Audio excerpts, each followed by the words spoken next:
Is 4, 5. Yeah, it's like.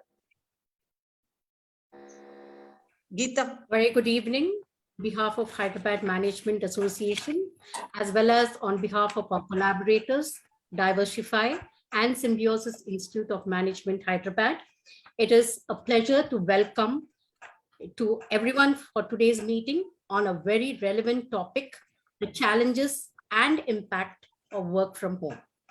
I also welcome our MC members, advisors, past residents, the participants on this platform, and also those who are viewing us live.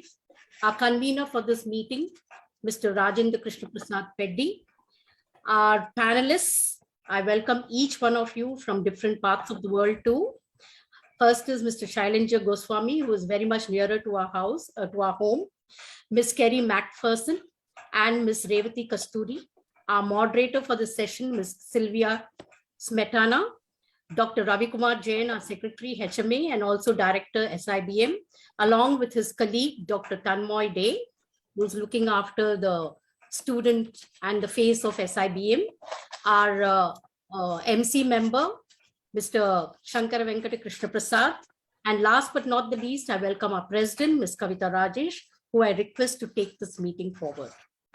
Thank you, Geeta, and a very good evening to one and all here on a virtual platform. And I especially thank SIBM and Divershefy to collaborate with HMA for this very important topic of the challenges and impact of work from home. I'm sure most of us would be going through a difficult crisis. As I was talking to Mr. Shailendra Goswami, he said people are just getting used to it, and I'm sure we should.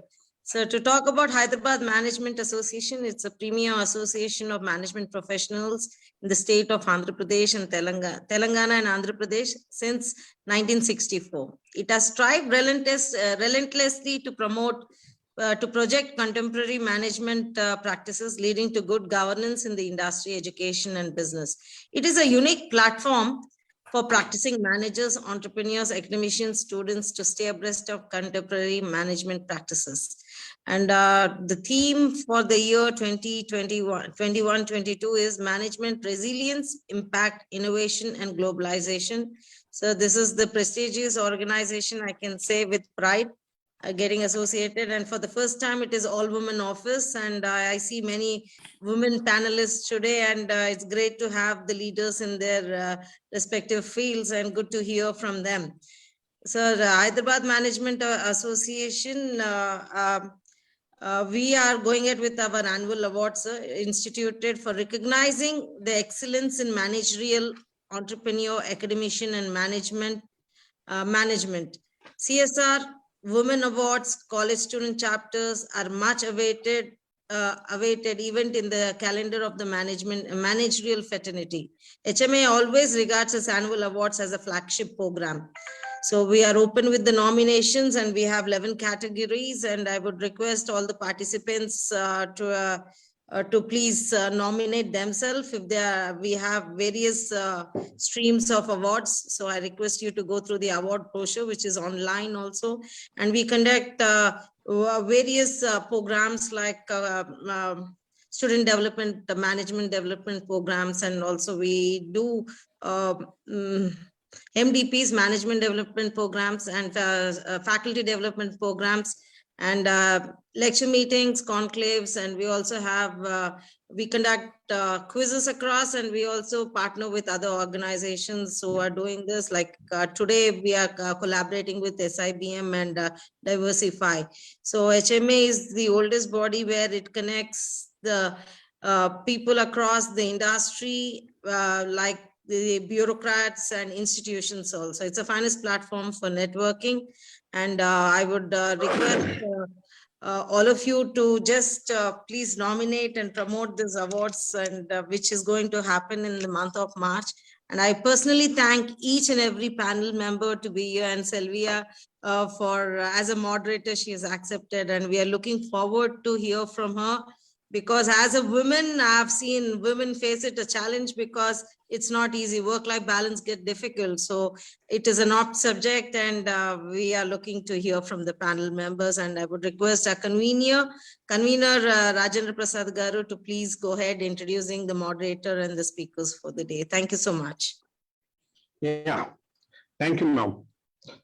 Respected HMA President Kavitaji and HMA Honorable Secretary, Director of Symbiosis Hyderabad, and today's event total collaborator, Sri Professor Ravi Kumar Jain Garu, and our another guest from Symbiosis Hyderabad, Dr. Tanmay D, Assistant Professor from Symbiosis Hyderabad, and the Chief Coordinator of the today's evening session and a moderator for the panel discussion and founder of Divershefy Foundation, Sri Shirmanija Samantaji, and very esteemed panelists and fellow management committee members and ladies and gentlemen.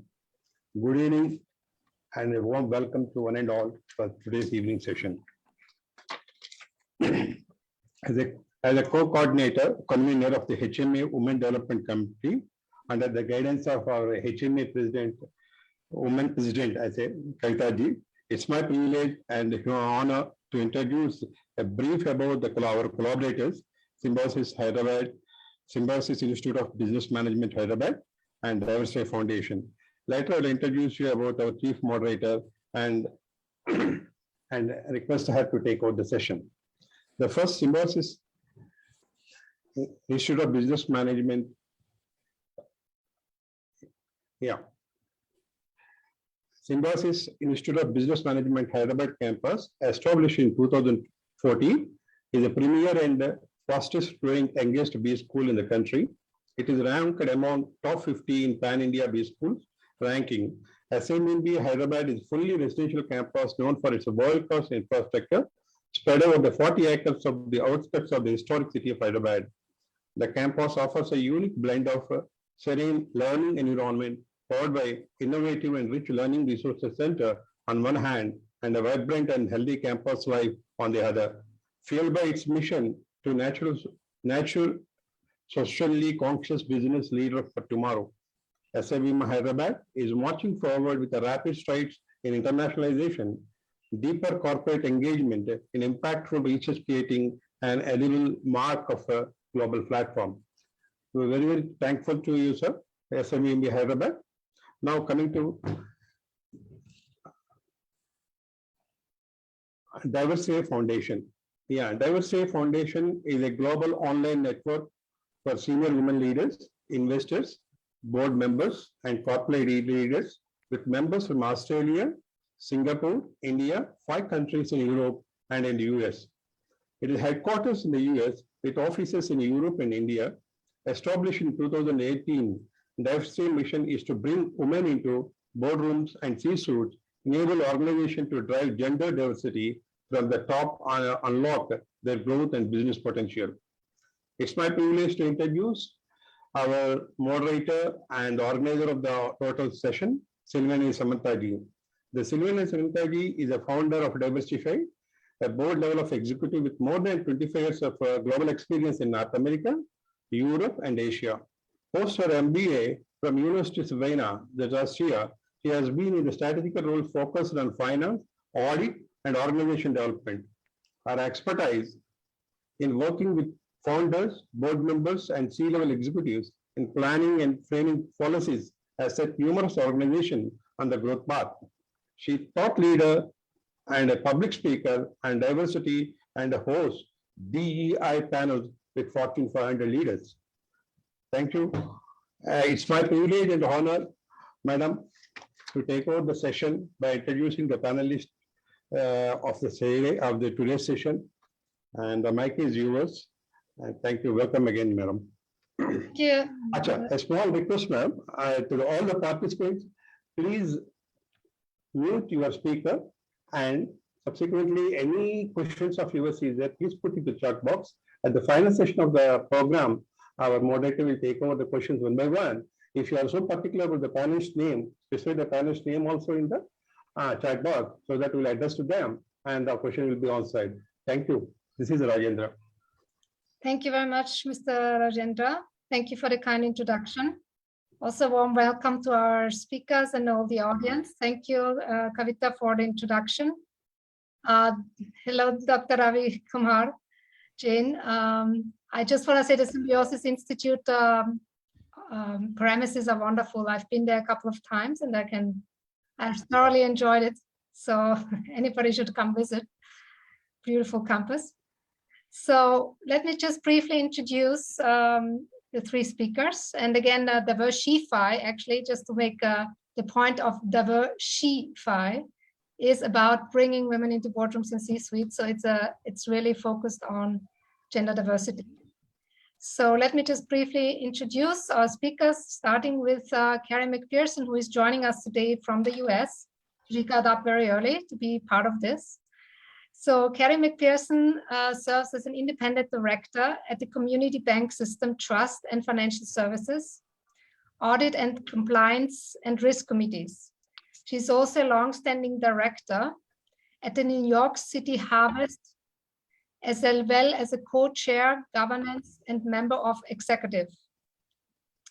Carrie has over 3 decades of international business experience, serving a broad range of clients in multiple leadership roles at Ernst & Young in both Toronto and New York.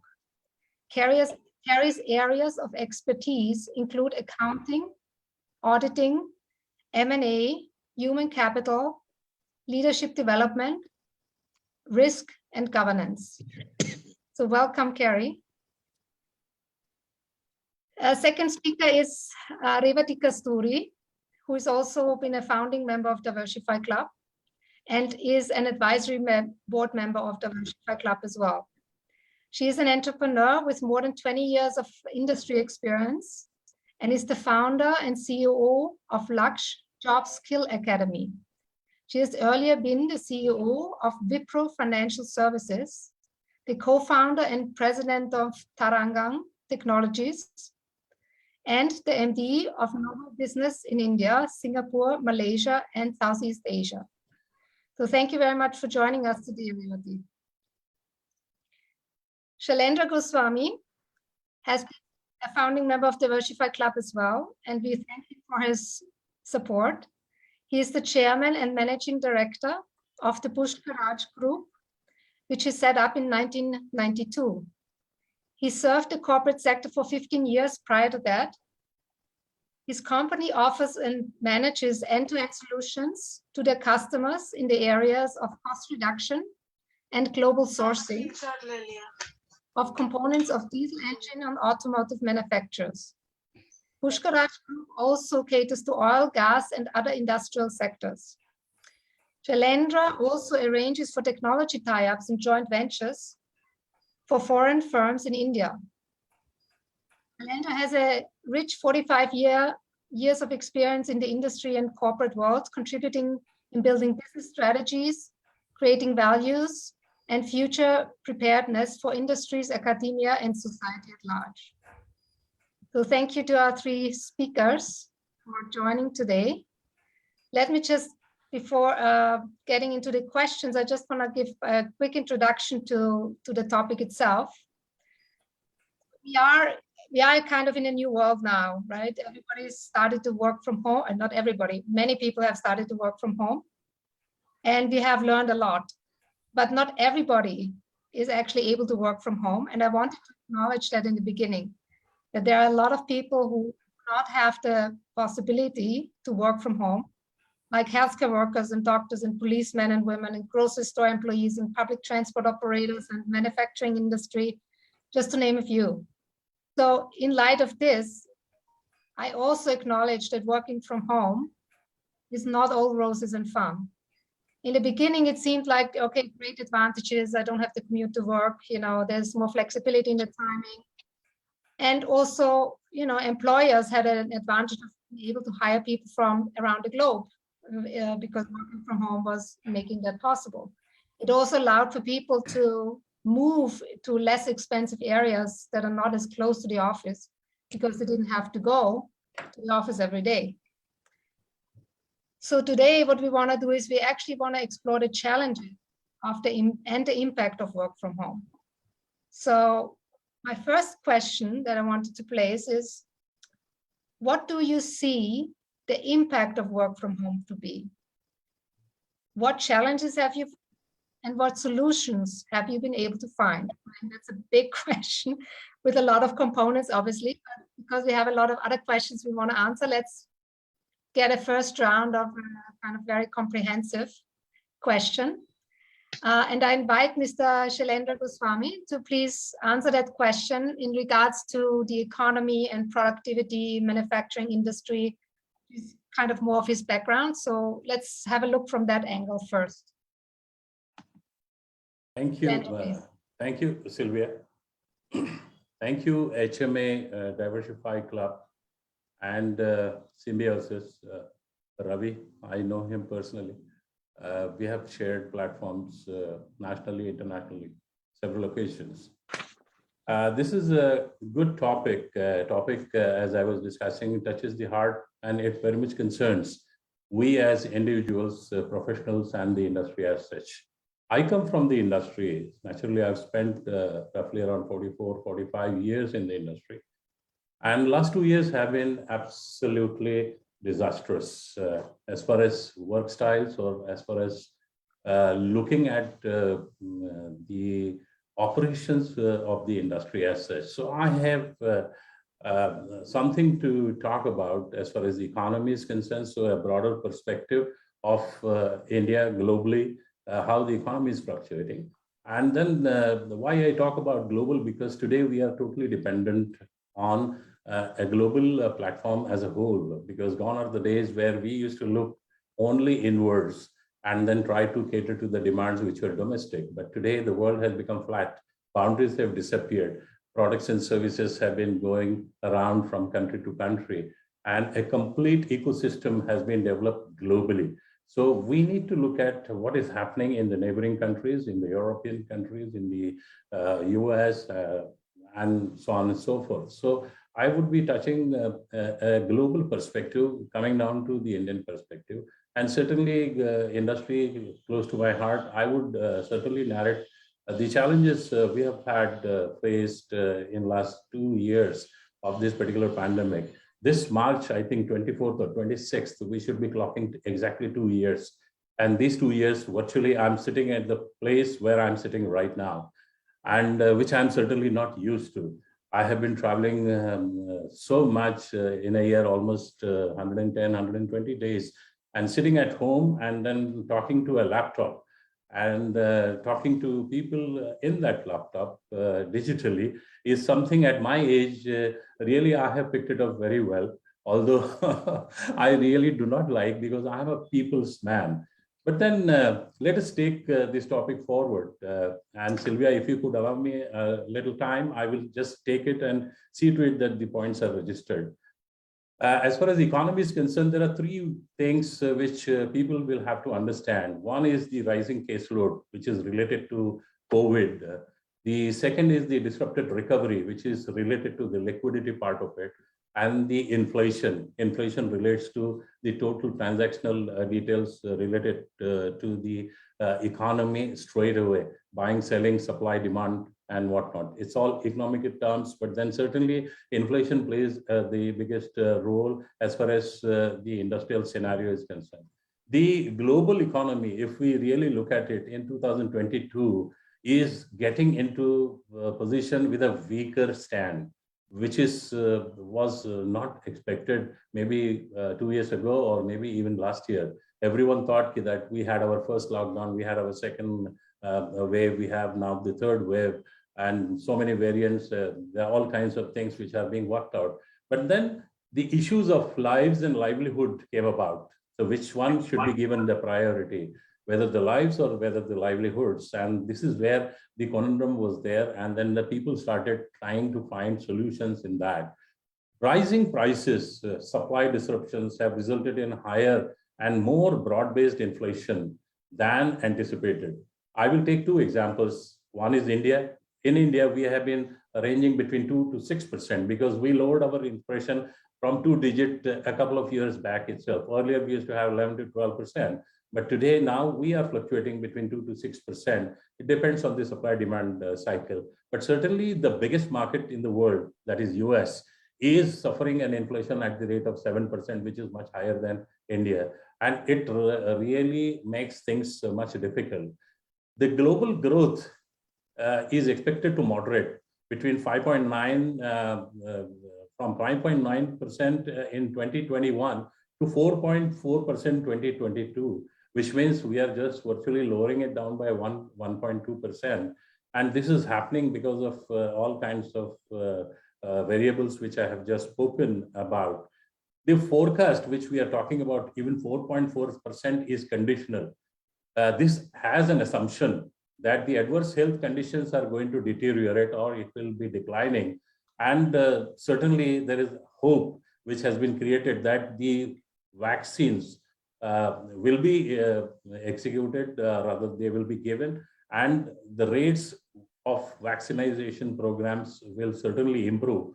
And the therapies which have been worked out in last 2 years, different therapies which to cure COVID, will certainly become effective. So these basic two conditions are there, because of which we are assuming that this growth rate could be roughly, a global growth rate could be around 4.4%. Anything happening here? Sorry.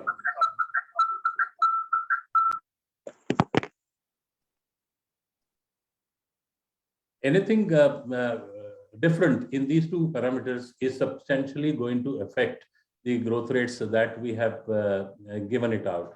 The elevated inflation is expected to persist, expected to be longer than what is expected, because the problems of supply demand or problems of this variants which are coming over in 2022. But we hope that it will gradually decrease as the supply demand imbalances wane out in 2022. Well, the emergence of COVID-19 variants could prolong the pandemic, certainly. And we have been discussing this, that the new variant, which is Omicron, the number of cases are going up, but then they are not so much hurting the economy or hurting the people, or the hospitalization is not as much. So what we were expecting, that renewed economic disruptions may not take place because of the third wave or the variants of COVID. The Indian economy, after having spoken about the global perspective and the COVID, what we are saying, that the Indian economy has recovered handsomely. What we have been reading in newspapers also, and this is corroborated by all the international institutes like CMI, that is Center for Monitoring Indian Economy, and the IMF also, that we should be returning to our pre-COVID levels. It's only that the private consumption is still below pre-COVID level, and the recovery will be sustained, and growth rate of 7 to 8% will be restored.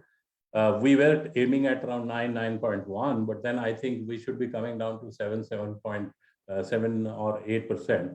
And I have. Can I just ask a quick question? We are trying to specifically talk about the impact and challenges of work from home, not generally talking about COVID and the economy impact of COVID itself or the pandemic. Yeah. Trying to wrap it specifically around the impact that, the fact that people are actually staying home and having to work from home. What is the impact that it specifically has? If you can kind of focus on that. Yes, we need to understand that if the outside world is not behaving properly, the outside economy is not working properly, whether you're working from home or whether you're working at site, is not going to matter a lot. That is why I am trying to give this perspective of the global economy as well as the Indian economy, because these are the things which are going to work it out. So if we are saying that today we are going to recover to 7 to 8% of the economy, the normal workings of the industry, or for that matter, normal routines will come into force. And then the challenges of working from home are not going to be many, because there are only few sectors which will be taken care of as far as work from home are concerned, but the productions will go. Now, in this, when we are talking about the production, the manufacturing suffered a lot as far as the COVID or the pandemic is concerned. The biggest factors were restoring of operations as far as the challenges are concerned. And in that, we had workforce, we had liquidity, we had supply chain management, we had demand management, and the sanitized workplace. And then there's so many other things related to that restoring your operations. There were a whole lot of things which were required to be done to overcome these factors. And there were administrative functions like finance, for that matter, or like, for example, marketing. We could not travel. So people had to be given a remote function that they operate through their home. Some production people had to be there from the industry at the site. So we could not avoid that. But then the norms of social distancing or the protocol for COVID had to be resorted to. And those were a lot of challenges, because if we say a full capacity of workforce, if we have to maintain that social distancing and at the same time the productivity, we had to stagger the shifts. So if we were working in one shift, we had to make 2 shifts. Some places we had to work 3 shifts because we could not work it out.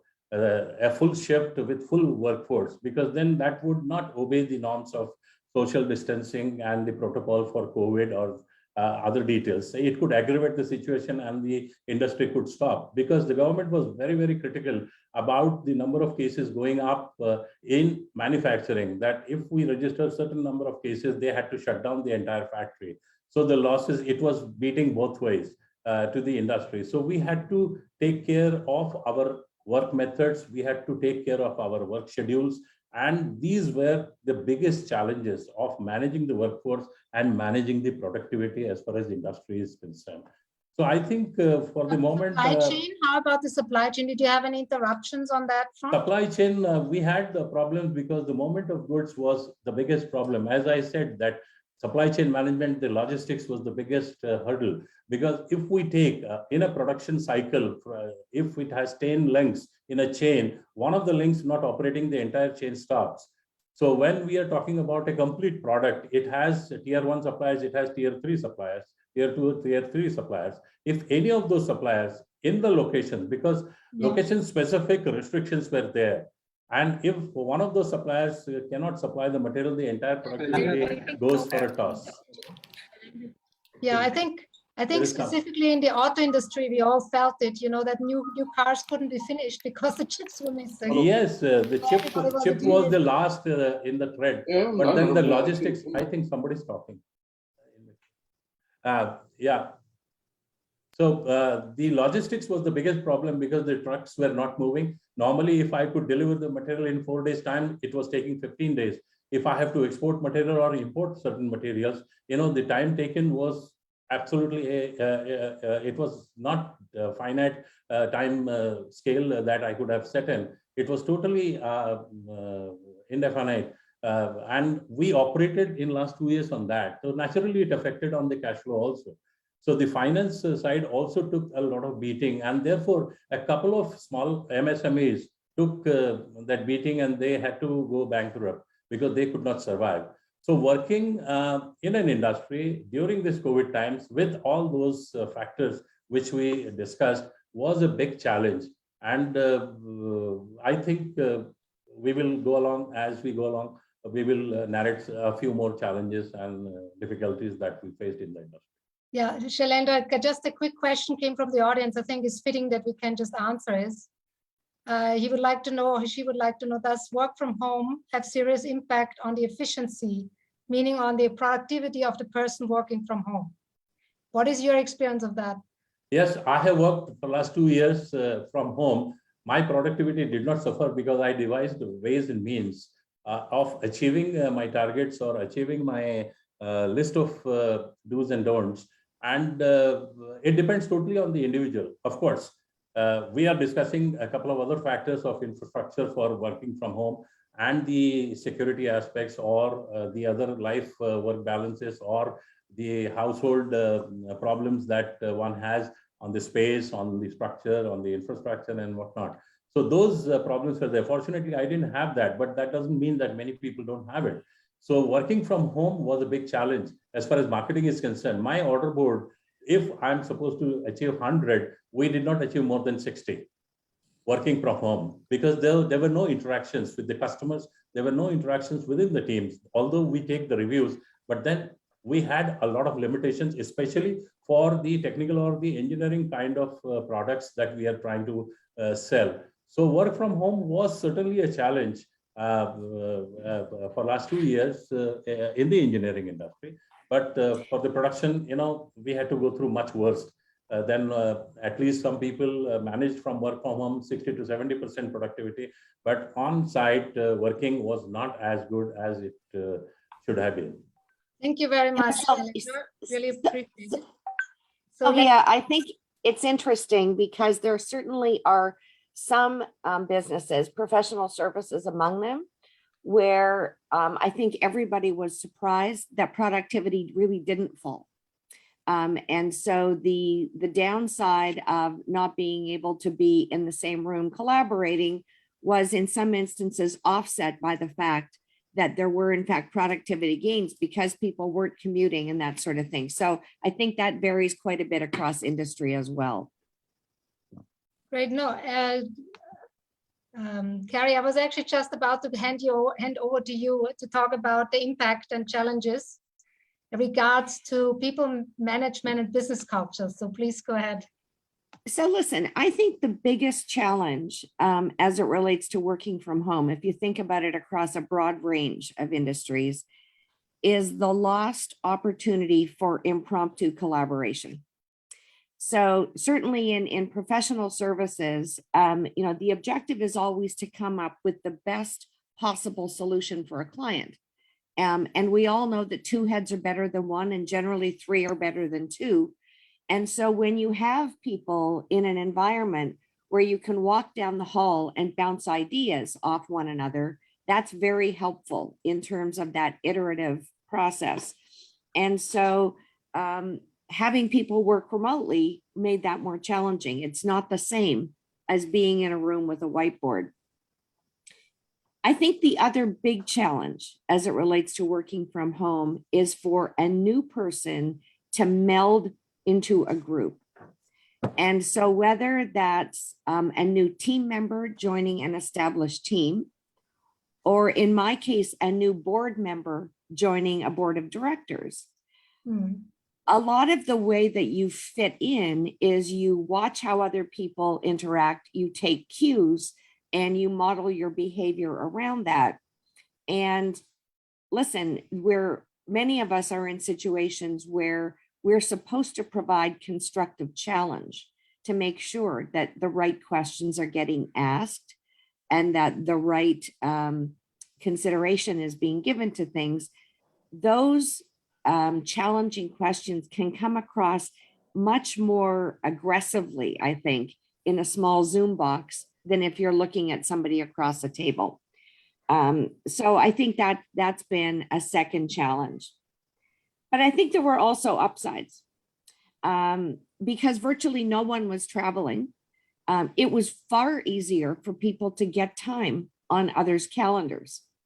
And so, whereas it might have taken weeks or months to get a meeting with a leadership person in a C-suite at an organization, because they weren't traveling 120 days a year, it was far easier to get those meetings set. So I think some of those things have actually been quite helpful. And the fact is, if you have a relationship with somebody, you can maintain it, I think, and even build it with remote connectivity. It's just much harder to start relationships remotely. Yeah, I would agree. Great. So there's one question came in: without interactions and negotiations, were definitely more difficult, I would assume. And the second, is what would you consider the best aspect of work-life balance on this? Well, the first part I can answer that normally we require at least 5 to 6 meetings to seal a deal as far as any project is concerned on systems. When we are talking of engineering systems, say we are talking of diesel engine safety system or a vibration monitoring system or a pressurizing purging system or whatever that, compressors or engines, gensets, marine and things like that. It's a detailed exercise which one is required to do. And today, what has happened that we have been doing it on Zoom calls, sharing each other's documents and trying to work out what you can explain physically in a meeting. It takes only 5 minutes to just show around where exactly we are coming from. But the thing is that on a Zoom call, it becomes very, very necessary because first of all, most of the people were not equipped to handle Zoom platform and sharing of documents and then discussing thereof. Because in most of the cases, we have lost 10 to 15 minutes in setting up the sharing of documents and then bringing up the relevant documents and then trying to explain that. So physical meetings, really, if I meet 4 or 5 times, maybe I can crack a deal. Like somebody has asked that question, it is absolutely on the dot. And this is where I lost 40% of my order board because of that. Wherever it was easier, wherever it was routine, we could conduct that business remotely working from home. But wherever the travel demanded, there we stand to lose, or rather it got protracted and then the orders could come a little later or something like that. So I think Gary, what would be your response to this question of negotiating and dealing, closing contracts? my response? Gary. Yeah, Thank you. Again, listen, I think negotiations are something that are far more effectively done in person. And part of that is because sometimes negotiations, particularly if they're for really large, important contracts, there's an element of emotion that gets attached to them. Everybody wants to get it right. Everybody wants to get the best result for their organization. And I think it's generally easier to work towards a win-win solution when you're in a room together. Again, I think things can get distorted on Zoom. A comment that made across a table where you can read body language and sort of understand intent can come across very differently when you're in a little box. So I think it is more challenging. It's not impossible, but I think it's more challenging. Actually, there is one more factor which I would like to tell you, Sylvia, is that over the last 45 years, I have been a salesperson, initial stages. I have seen how a sales call is made. It is not only facts and figures or the technical specification there. There is something called body language. And somebody sees your expression and believes that what you're talking is absolutely genuine and authentic. And that expression doesn't come out on a digital platform. It is absolutely a two-dimensional thing. So we cannot express the way we can express with our body language. And somebody believes, because this has been told to me, that your expressions or your speech or your presentation was absolutely genuine and we felt it was authentic. And that is where the orders come in. Yes. This was missing in this. Yeah, so that has to do with building trust. And I think that is an important factor that we shouldn't underestimate. Gary? Sylvia, it's interesting. And I think one of the most challenging things for organizations during this last couple of years has been the impact on culture. And culture is developed by people being in a place and living a shared set of values. And that's just much harder when you're not together. But there has been an interesting phenomenon that is a really good impact. So what I've heard from people across a number of different industries is that particularly for younger people or people less senior in the organization, there's a far greater sense of intimacy with senior leaders. And let me explain that. So for the average worker, it used to be that maybe once a year, they would be in a big meeting venue and hear senior people talking at the front from a stage. And so that was sort of the degree of connection.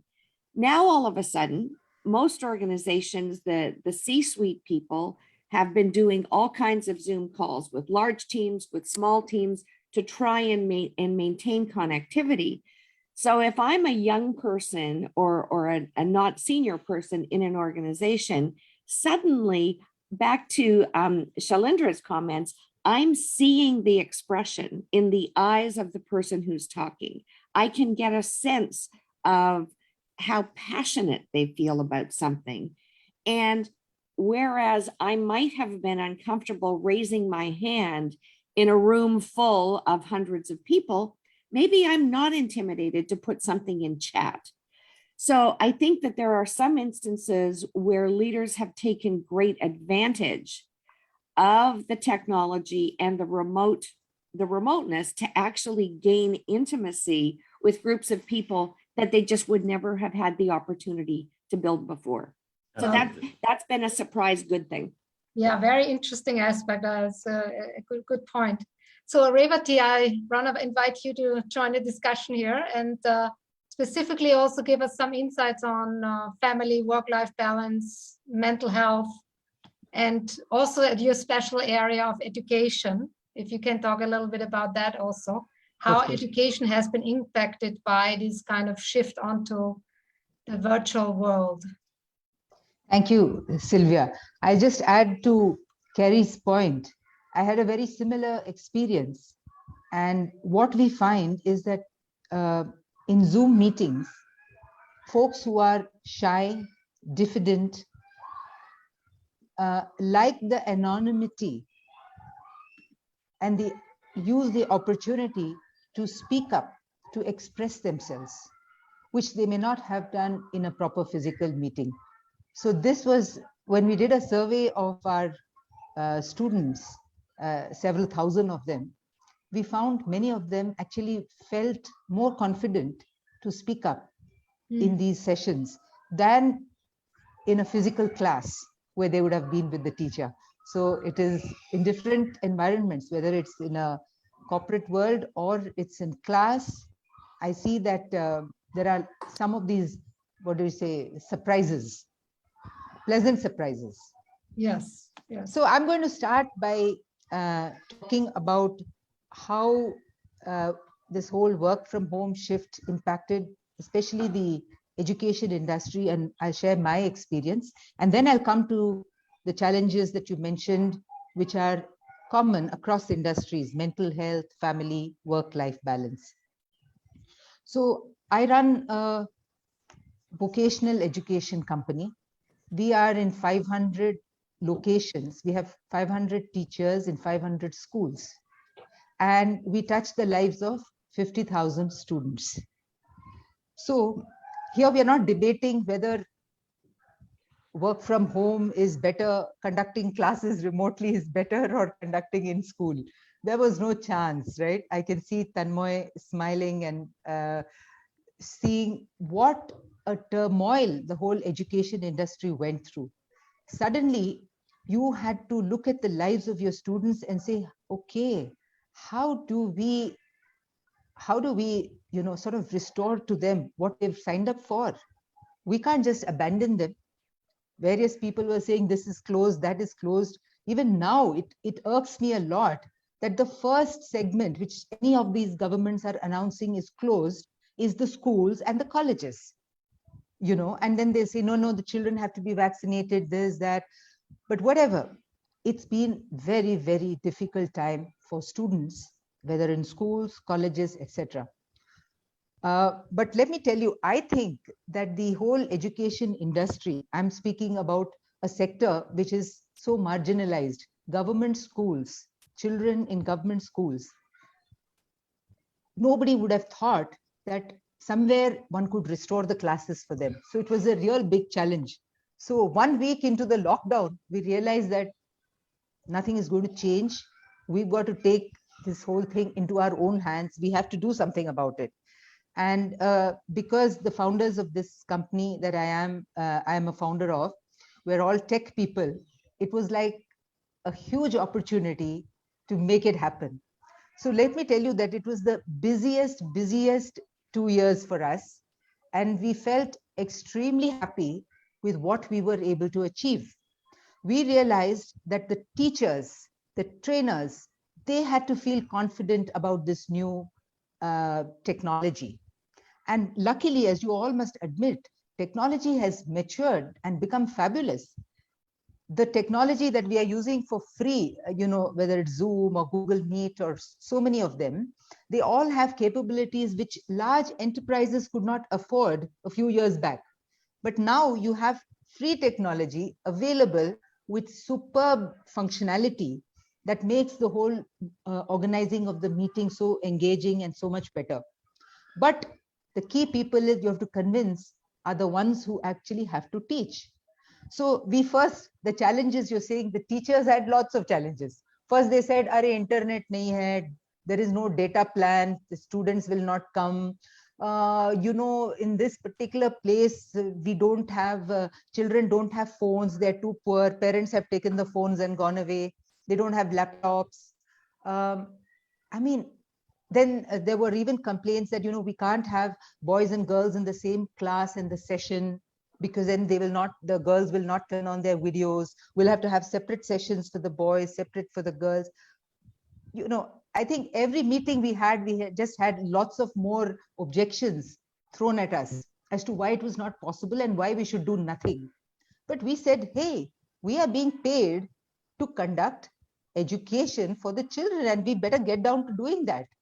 And we may not be able to solve the last mile problem, but we got to get there. We got to move there. So it was a mission. It was on mission mode that we worked. We got all the trainers to develop the confidence, because they are good. They're normally good with their, board and their pen and their tools and their charts, but they just needed to feel more comfortable with this particular channel. And once they got comfortable, we were having contests amongst them, make the video on this topic. So we made it fun for them too. And we found that slowly all of them were coming up and saying, hey, this video tool is better than the other video tool. Let's try, Google Forms for assessments. Let's do this quiz maker software I have found, use this for making quizzes. So I think when the creativity got unleashed and the teachers and the trainers felt empowered and started seeing that for the first time, somebody was investing in them, investing in the teachers, in upgrading their skills, in making them feel more confident about this channel, that was the success. Right. Then they found the answers. Then they found that, children in some part of Kashmir where the network problems were there, they used to send classes through WhatsApp, and they'll do online WhatsApp chat through border areas. But in other places, we were able to do Zoom calls. So they found ways and means. They found ways to engage with the parents, to push the parents to send the students to class. They engaged with the principals. So I'd say that getting the teachers and the trainers confident and feeling that they are in charge and they know how to use this medium well was the key to make that successful. But let's as you know, also look at the other side of the picture here, which right, is I'm coming to the other side. The other side is, and then there's the parents who are at home who actually also have to work from home. And then they are fighting over the internet, who gets the internet access. absolutely. So, as I said, glass half full story is there everywhere. So we had, I told you, 50,000 students, but we managed to get across at peak levels only to 30,000, 60%. So 40% of the students, still, we could not keep the engagement going on a consistent basis, because maybe they didn't have phones, they didn't have the network connection, they were too poor. We tried various initiatives to source phones for them, etc. But, it didn't make much of a difference. So should we do nothing? Or should we at least get across to reaching 60%? So all the naysayers, we just told them, keep quiet. We got to do what we got to do. How much we're able to achieve, that's a different matter. And, like you said, there were people where the two siblings are sharing the phones at different times. Yes. Because they are poor families. It's not that parents could afford to have each one of them having one digital device. So I'd say that in education, the problem was thrown. There were people who were not prepared, whether it was getting digital content ready for assimilation and for use by the teachers, or if it was getting them ready to handle this channel. All of that was done on a mission mode. And I think a huge kudos to all folks in education who rose to the occasion and who provided some kind of a solution. May not be the ultimate solution, but they provided some, some access at least to the children. Right. And so, Revati, can we move from the education part now to correct. the more the work-life balance? And actually, I have a question on that, which I would like to use to kick off Sure. that part. What are the challenges being faced by Indian women employees while they are working from home? Yeah, Is I the think new environment convenient for Indian women for work from home? Really, it's not just Indian women, to be honest. It's pretty much women everywhere. Right. everywhere. So when you ask that question, you say the burden of running the house is with women. If you have children and you have to give care to seniors and to people who are ailing, the burden comes on women. They're expected to manage their jobs and do all of the above, including looking after the children's education, making sure food is on the table, and more times, right, than normal. Normally, you would have packed the children's food box and they would have gone away. But now everybody is expecting a snack in between, some tea time, special snacks. Everybody, it's like a running canteen at home. At the same time, you're supposed to attend to all the calls. Schools closed. So to do children, they had to manage them at home, and they had to, grapple with all of this. So I think if you ask now, I don't know how many women are there in this session. In general, the feedback is women would love to get back to work because Yes. it has been a huge stress on them, huge pressure, and there's no solution. There is no end of day, right? At least here you go to office, you have 8 hours of work, you close that, then you come back, then you have some work at home. Here it's a 24/7 shift continuously. So the pressure on women has been too much, and they're not able to socialize. There is loneliness, and there are a lot of mental health issues because of that. Whom do they share their challenges with? Right? At least if you go to work, you can talk to your colleagues over a coffee, whatever. But there's no outlet for that because they're just too busy. They're too stressed. They're just having to think of the next activity, what has to be done in the next 1 hour, in the next 2 hours, and so on. So I think it's been very, very difficult time for women, and especially women with small children, etc. Yeah, so and that actually brings me right next question that I wanted to ask, which is about the big resignation. You kind of hinted towards that, but basically more than ever, people are leaving their jobs because they get completely burned out or simply realize that there is more to life than just working around the clock.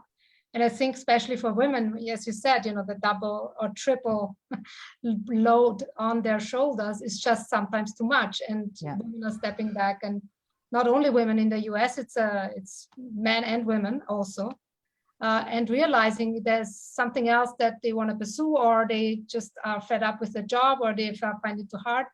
So what would you say are the most important aspects that that one can do to prevent employees from leaving, really? So this is very interesting. Somewhere employers, and especially in our generation, when we got into work, we said work is important and life revolves around that. So for example, if my father got transferred 5 times, we changed schools 5 times, right? It was assumed as very normal that the families would shift and move along, etc., etc. But right now, yes, work is important. It gives us purpose and meaning, they say, but we have a life.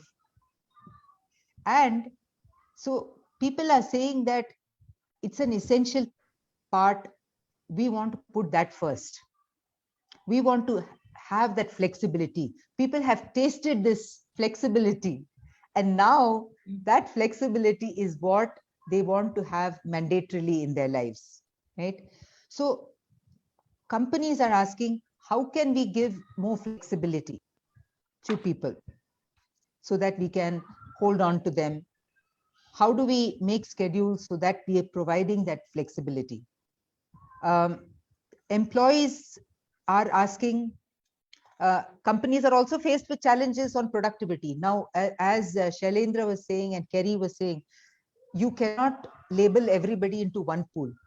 There are, for example, we had an initial euphoria of work from home, saying there is flexibility. But then when the pressure started, some people said, oh my God, it would be much better if we had to go back to office. There are lots of other people who did not deliver as well working from home. And that puts huge pressure on the organization, on the managers to say, why aren't we getting the productivity?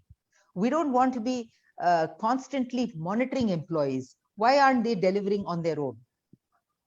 Managers have to become more smarter in terms of how do they define the work? How do they define outcomes? Because you don't want to be breathing down somebody's neck. You don't have somebody to breathe down if he's not there, but you got to define deliverables and clear deliverables so that expectations are set and employees are clear about what they have to deliver. So I think it means structuring the work, structuring your expectations in a clear manner. Because I think that the world has changed. It's not going to go back to square one. Just as you look at it, the whole IT industry, I come from the IT industry, outsourcing and arbitrage between high cost and low cost economies was the basis of the services industry in IT. So now, if people want to go to low cost environments, they want to leave the big cities and operate from their homes, etc., it is natural. How do companies look at productivity and reducing cost? So I think new business models are going to emerge. No, new working models are going to emerge.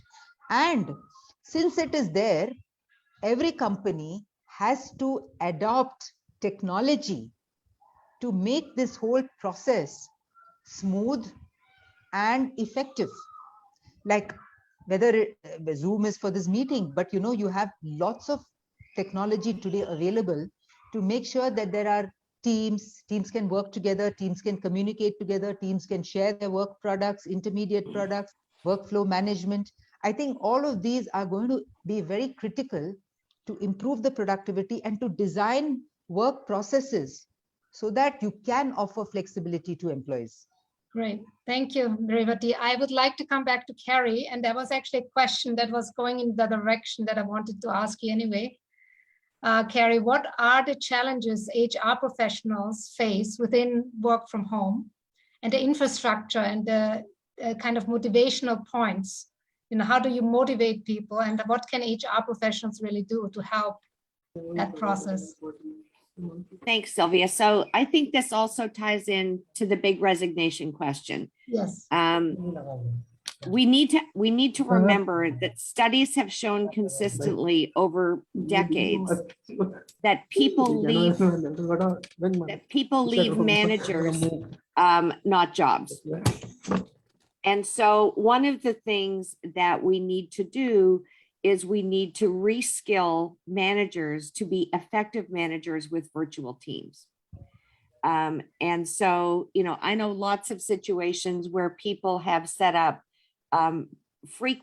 managers have set up frequent meetings, whether it's once a week or once every couple of weeks, not to talk about the deliverables, but to talk about how people are doing, how are they dealing with the stress, what tools do they need, what would make it easier for them to get their jobs done, and asking what suggestions the employees have to make this work more effectively.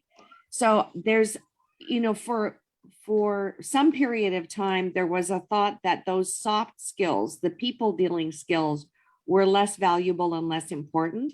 I think in this distributed work environment, having people who can empathize and connect with people is critically important. And, the other thing is this, there are many organizations that used the crisis that the pandemic prevented to demonstrate way more than they ever have before that people really are the most important asset.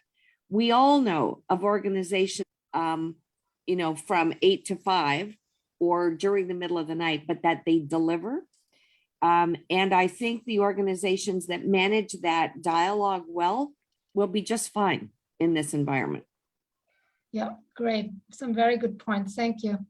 Shailendra, I would like to ask you one of the questions that is in the chat that is in relationship to what we're thinking of. There's a 5G will add more challenges or benefits to work from home environment.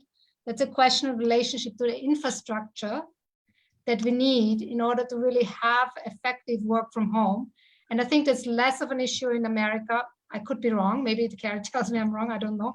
But I think it's less of a challenge in America with the internet and connectivity. Definitely in India, we find, that that can be quite a challenge for people working from home. So what kind of suggestions would you have in relationship to the infrastructure to be able to make work from home more productive and suitable? Yeah, I would just go back a little to what Revati said on the education.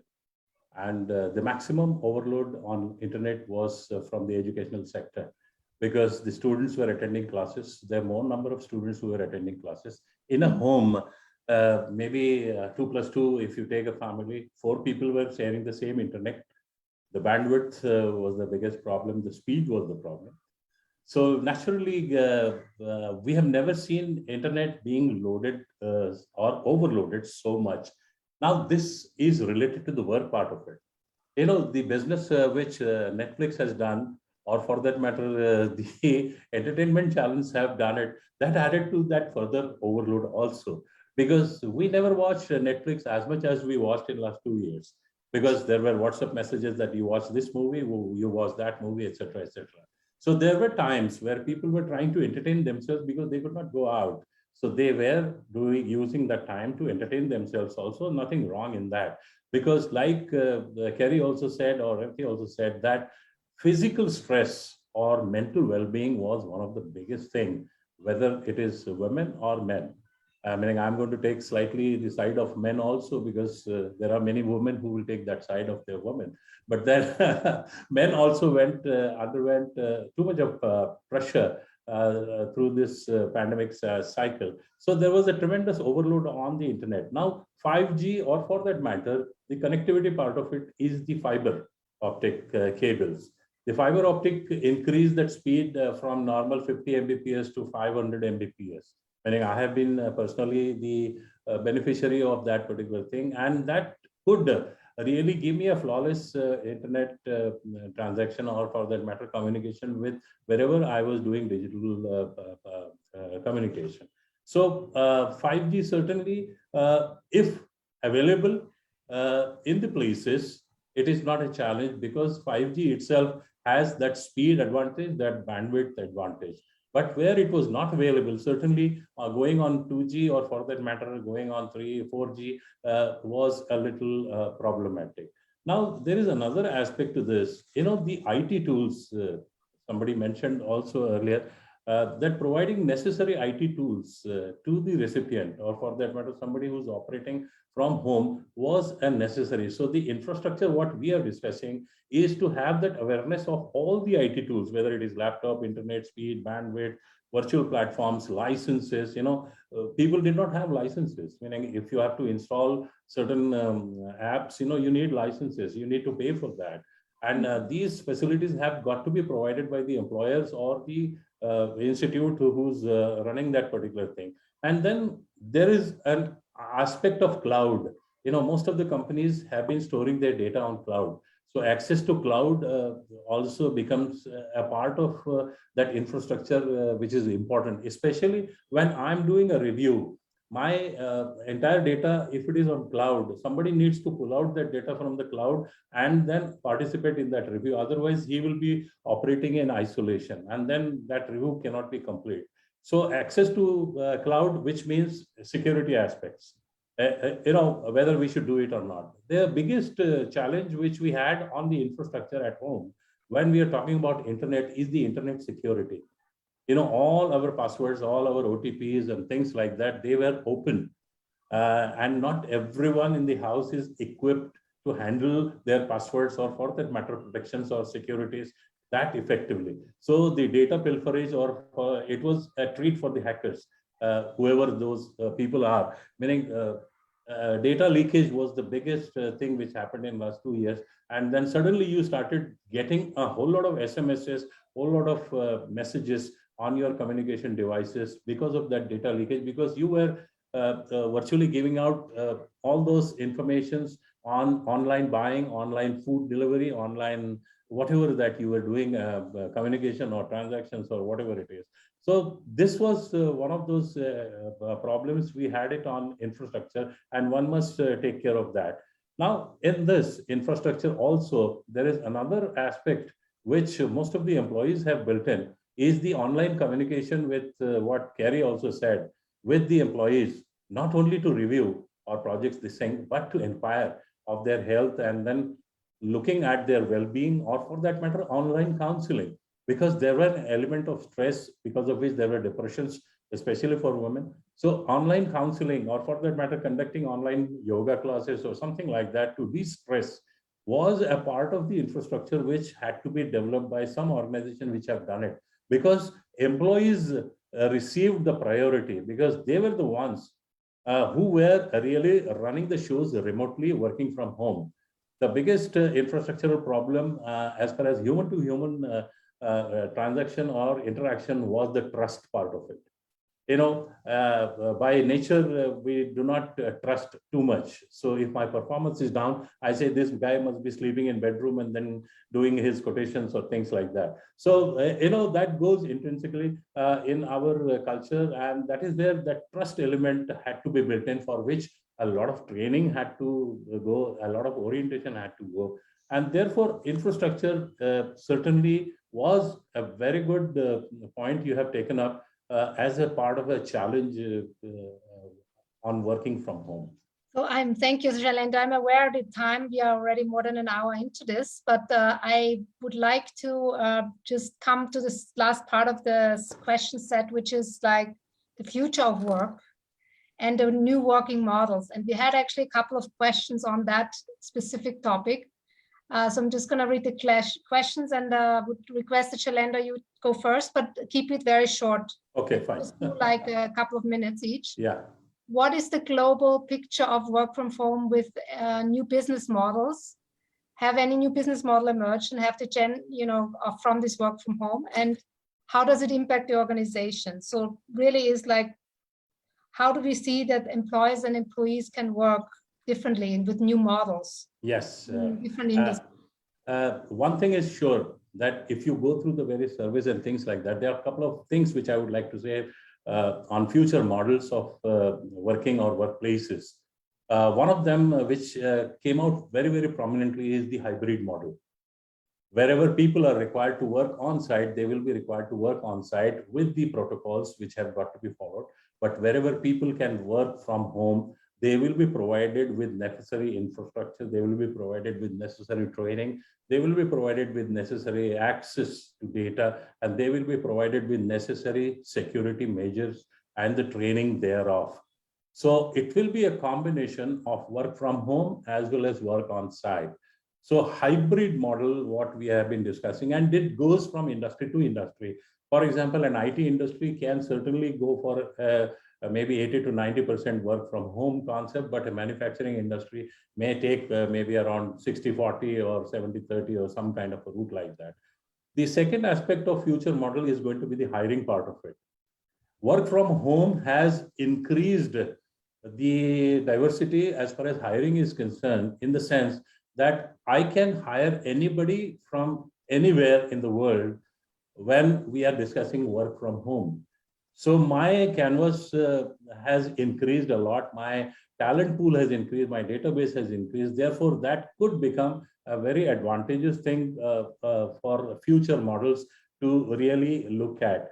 Now, future models will also have the employee prioritization, which I discussed earlier also, that employee is going to be focused, and we will need to train, orient, and discuss his well-being, his mental health, his remuneration, his whatever that recognition, or whatever you can put it under that employee thing, has to be prioritized. And this is going to be the biggest of the gainers as far as employees are concerned in the future model. So I think these 3 pointers are very, very important: hybrid, hiring issues, and the employee prioritization. Great. Thank you, Shailendra. Carrie, what is your take on the future of work? I totally agree that a hybrid is now a reality. And in organizations where it's possible to do some portion of your work other than from the office, people are going to opt to do that. And so, as Shalinder has said, that opens up all sorts of opportunities with respect to hiring and from where you hire and so on. I think the companies that really benefit here are going to be those who make the office environment one where people want to be from time to time. And so whether that's, you know, I'm sure everybody's heard about some of the Silicon Valley offices where they have ping pong tables and snacks and all that sort of thing, whether it's something like that or in a professional services environment, you know, much of what you learn is through being in rooms with senior people and seeing and listening to and understanding how they deal with tough technical issues, how they deal with difficult client situations. There sort of is an osmosis. And so organizations like EY, where I spent my career, they're really fancy apprenticeships, and apprentices learn by being alongside masters. And so there will be a need and a desire, I think, for young people to have opportunity to work beside masters, to gain knowledge that way.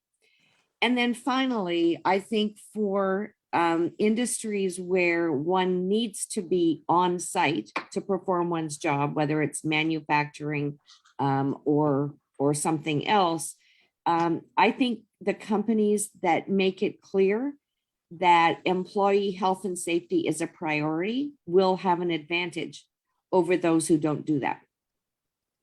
Great, absolutely agree. Thank you. Revati, what do you think is the future of work and the future of education? You know, I was just thinking that in education, immersion is very important. We all love our, you know, the big colleges, the great colleges, the experiences that you had was not just the classes and the faculty, but it's the environment, the engagement with your peers, with the other students, the other exposure to so many other activities. That cannot be taken away from education. It would be a sad world if we remove that. But there is therefore going to be a blended model. Look at what's happening today also. If you see some of the, I'm sure SIBM is also doing it, IIMs are doing it, IITs are doing it. You have a concept of 2 semesters where you tie up with a remote university in the US or in UK. And you can do, so you'll do 4 semesters here, you'll do 2 semesters elsewhere. So I'm wondering, why can't some such thing will also turn up? You can do a couple of semesters online. You may do some immersion in campus A, and then you could do immersion in campus B. I think we just have to open our minds and think, what does the student want? And how do we give him the best of both worlds? Because obviously, if you're going to do some online and some in immersion in 2 different continents, cost factors will change. But the student may be excited and open for those opportunities because those exposures are life-changing and would mean a lot for them. So somehow this was never intended, but this whole pandemic has asked education to rethink the business models. And I think there were those who are nimble and who explore all these new options will do very well. What do you think about virtual reality universities? As I said, in a virtual reality university is some way of using technology to experience some things which otherwise we need labs. Correct? It's still far away. The technology is still not so mature. So, but it's good. It's good if we can give exposure. Right through this pandemic, we were searching for online labs. How can we give online labs facilities to our students? So there is a need to have that kind of technology invested so that students can have access. There are some happening, but we're not yet reached there. It's still some time away. Great. Thank you so much. Yeah, actually, carry on the point from Revati. We are already doing with one of my friends these online e-learning packages where we have several tons of audios, videos, and online labs, where we are training the industrial managers or the freshers who are coming to the industry and orienting them on the skills for the engineering. And the same way, for the students also can be worked out. So e-learning is another advantage. Like we always say, that this pandemic has given lot many challenges, but it certainly has given lot many opportunities. I am a firm believer, when a door closes, 10 doors open. So it is your wisdom to really look at those 10 doors opening rather than cribbing about a door which has closed. So I'm a very staunch optimist, and I think everyone should look at it in a positive manner and use the time, like Revati has said, that it has to be treated as an opportunity which has taught us many things. Great. Thank you so much. I thank the panelists. I don't know if there's time for a quick wrap up, a quick summary from my side. I just have a quick question for Rajendra. If there's time for me to kind of do a quick summary, I'll get started and you can tell me if it's. Yeah, you can take, ma'am. 5 minutes is it? You can Okay, take 5 good. minutes. So basically, just to kind of summarize in a bigger way, that obviously, we all know there has a lot of challenges, and specifically we are aware, obviously, that everybody working from home, mother, father, and kids all trying to get on the same internet is a big challenge. So infrastructure is definitely one issue. We have obviously seen also there is a lot of challenges regarding trust, regarding relationships, regarding team experience. All these things are something that, when you go to an office, you have that kind of experience. You can build trust, you can work with people, you can read the body language, you can understand them. As Shailendra said, when you have negotiations with people about a contract, there's a trust factor that comes in when you meet them in person. So there's a lot of things that, actually are not there when you are working online. On the other hand, is that there's a possibility of actually access to high-level people because they're not traveling all the time. So there's much easier to actually access C-level people or board members and so on, because they are more available to spend less time traveling. So they're more available for online communication.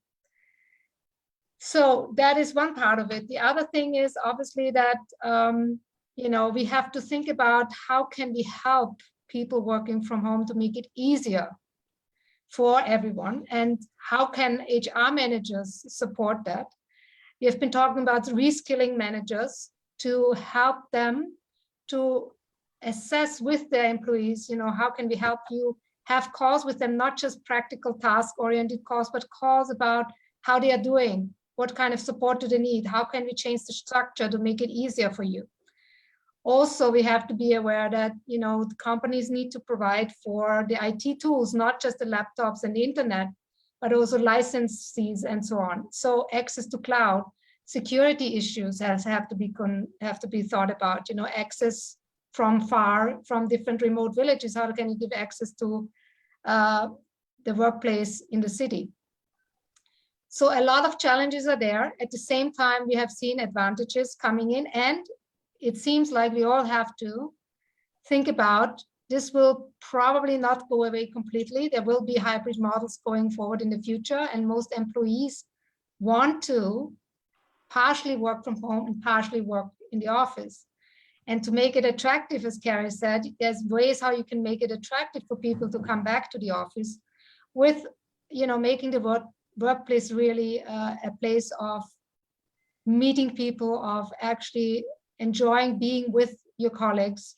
And I think going forward, I don't know what the virtual reality part will play, but that will also, with the metaverse coming and other things in this regard, there will be maybe other things coming in the future. With this COVID period, we have definitely seen a drastic change in the way we all have been working. And it's gone much faster than we could have ever imagined. So for the future of work, I think hybrid models, yes. Hiring models, as Shailendra said, more diversity. You can hire around the globe. So there are certain advantages on this front. And employees are more in the focus. So employers are actually starting to think more about how you're doing than if you were in the office. So overall, I think there's a lot of challenges. There's also some advantages. And I think we all have to learn to deal with the reality of the situation, because it's not going to change that dramatically in the next year or two, and might never go back to what it was before, which might not be a bad thing. Thank you, Rajendra. I think this is my summary for today. Thank you, ma'am. It's a very excellent presentation, excellent, insightful session as such. I think we're all very grateful and gratitude to you for learning a lot of points from this. And I request Dr. Tamoy D to convey his closing remarks and note of thanks. He's a professor from Symbiosis Institute of Management Training from Hyderabad. Mr. Tamoy D, please. Rajendra Prasad Garu, thank you so much for having me in this beautiful panel discussion. A very good evening to one and all present in this meeting today. Last 1.5 hours, I would say a very insightful session. I believe I should start with all the three panelists who have contributed to this session and given their views, their experience, which they have seen in almost 3 years down the line. How we have changed. The biggest thing is we are on the move. We have changed. I'm really not very clear whether it was a forceful change or this change gave us a lot of opportunity to look into the future. Shailendra Goswami ji, Kerry and Revati ma'am, all three of you, the views which you shared was no doubt at this juncture is to be very optimistic, grab the opportunities which are coming in, but at the same time, there are certain pain points which we have realized after having the initial euphoria of starting with a new way of working, that is work from home. It was present earlier, but people did not believe in it. Thanks to COVID, people started believing, started accepting the reality that we have to go on, we have to move on with this. We cannot stop at one point and say that it will go away. Now we have to live with it. Having said that, I personally feel like 1 or 2 points I can add up. The apprehensions which we had way back in early 2020s was slowly moving into where people started accepting, adjusting, and moved to the online internet platform, different platforms, which initially there are a lot of reluctance, a lot of apprehension. Today, I believe people are so used to it, they do not want to go back to the previous world at all. And I'm talking as an academician, as an educationist. I know it that this is not going to, I have been in a classroom teacher for 20 years. Now I am sure I cannot rely on fully a classroom mode. That will go to a hybrid mode. Again, hybrid will also have different ways to look at the pain points. We need to reskill and rethink. That's what our lists are referring to. Hybrid is good, but then every model has its own advantages and disadvantages, how we can blend ourselves. Second is somewhere, I believe, not only educationists, academicians, everywhere, we were treated as omnipresent. When I say omnipresent, if you have 3-4 devices, you can attend 4 meetings at one point of time.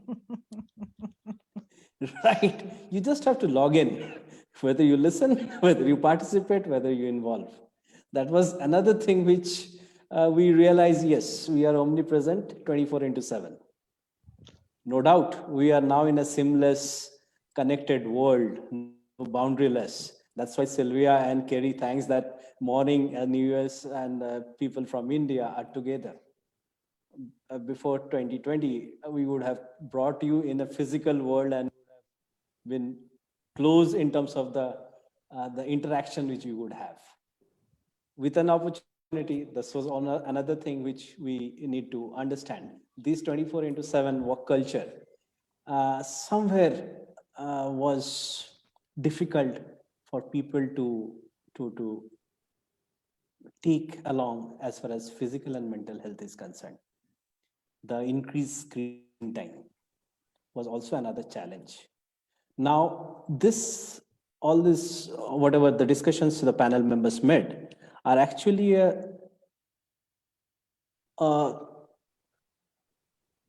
look which HR has to start building upon.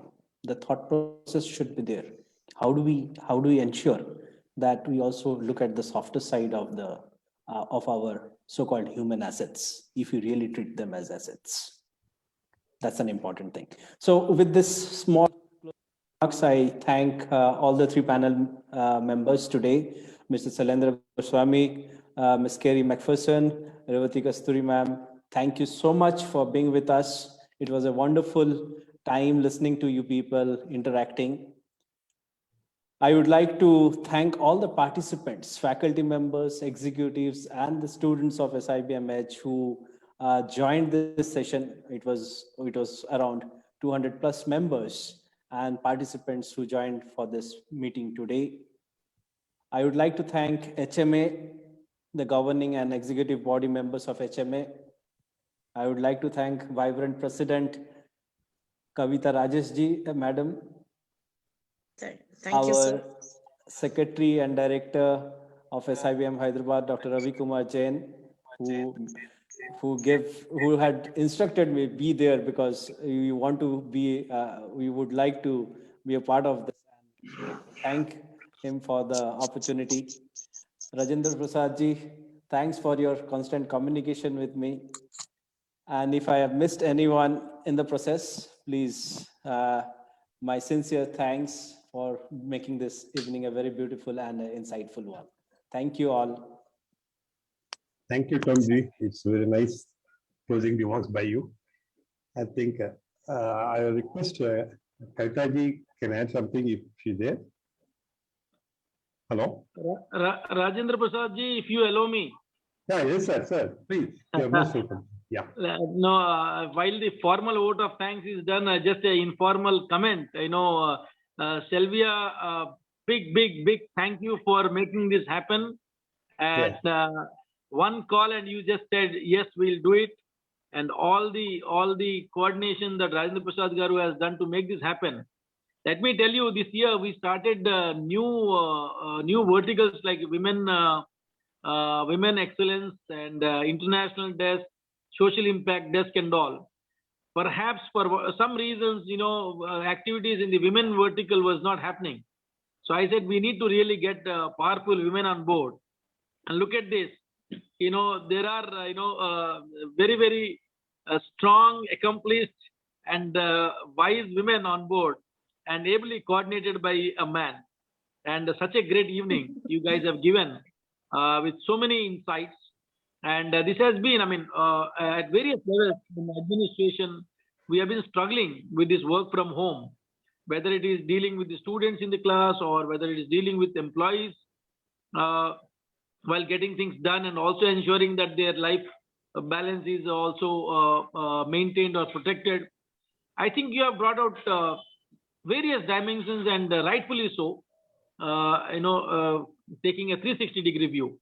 Goswami ji, good to connect once again with you, and I look forward to more occasions to connect. Now that I understand you are also there on the board of Divershefy, very soon we'll connect. And Revati ji, I think you have got powerful points with a dash of humor. Very good to hear you. Thank you. Kerry, thanks for sparing your early morning hours for us. And we look forward to have more engagements going forward. Thank you so much once again, and have a great. I would be failing in my duty if I do not thank Sylvia for steering this 1.5 hours. Sylvia has been ever charming and asking relevant questions. Thank you, Sylvia. Thank you. And anybody who needs fantastic speakers like Carrie and Revati, and we have a whole pool of very qualified high-level women leaders in Divershefy to join your boards, to join your C-suite, and to be speakers on your panels anytime. Thank you, Look Sylvia, forward for for it. We'll yes, connect. absolutely. Thank you so much Big round of for being applause. here. Big round of applause. Thank you. Yeah. Thank you all. Thank Thank you Thank so you. much. Bye-bye. Thank you. Have Have a a great good day. Thank you. Have a good evening. Thank Great. you. Good Thank evening. you. Bye-bye. Have a great, Gary, evening. good morning and happy Karthik, day. Yeah. Karthik, on a count of 5, you can call off the meeting, please. Okay. Good day, all. I'm counting 5, 4, 3, 2. Tanmay Deji, Thank you. I'll wait for Good you. night. Okay. Bye-bye. Sure, sir. Sure, sir.